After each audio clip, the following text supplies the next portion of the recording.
ดาวไข่แบบง่ายๆ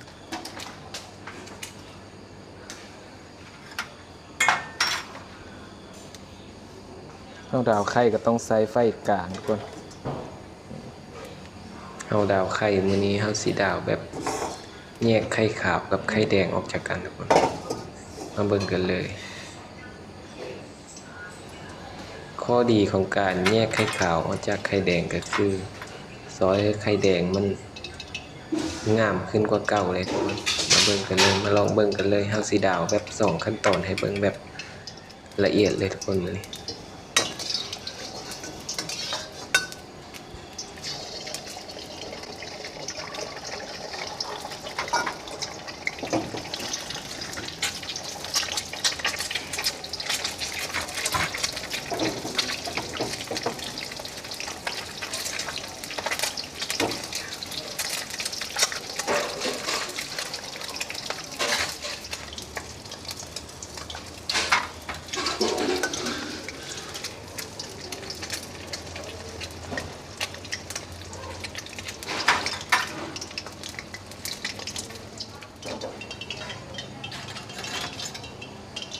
หรือห้าสีดาวอีกแบบหนึ่งก็ได้นะครับ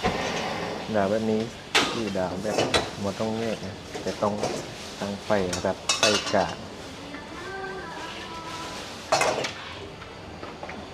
มาต่อไข่แต่ดาวแบบนี้มันสีเสี่ยงในการไข่แดงมันสีชาคือน้ำมันมันหอมได้น้อยหนึ่งเพื่ออายมันขึ้นรอบๆกระทะน้ำมันก็บ่ต้องหลายปานใดนะคันเฮาดาวแบบดาวบ่ต้องแยกคันเฮาดาวแยกไข่ก็คือน้ำมันหลายได้หมดน้ำมันประมาณนี้มันสิมีควันเหลืองขึ้นรอบๆกระทะเฮาก็เทไข่ลงเลยสำคัญก็คือต้องเอาไฟระดับไฟกลางนะต้องเอาไฟแห้งหรือว่าไฟเบาขึ้นไปเลยหรือว่าคนที่เล็งแต่หลังจากที่มันเซ็ตตัวมันเป็นหูเป็นหางว่าที่เล็งไฟให้มันครอบก็ได้ติดน้ำมันขึ้นมาเถอะประมาณนี้ก็ได้คนเดี๋ยวเขาสิมาเปรียบเทียบบ้างว่าการเดาไข่แบบแยกกับแบบบ่แยกมันสิต่างกันอะไร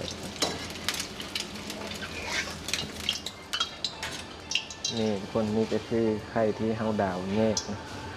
ไข่แดงกับอาจสีงามกว่าไข่แดงอาจสีงามกว่าตัวนี้คือเฮาตอกออกมาแล้วก็บ่ได้แยกไข่ดาวนะแต่มันก็งามไปคนละแบบนะทุกคนมื้อนี้ก็สิมาว้าวประมาณ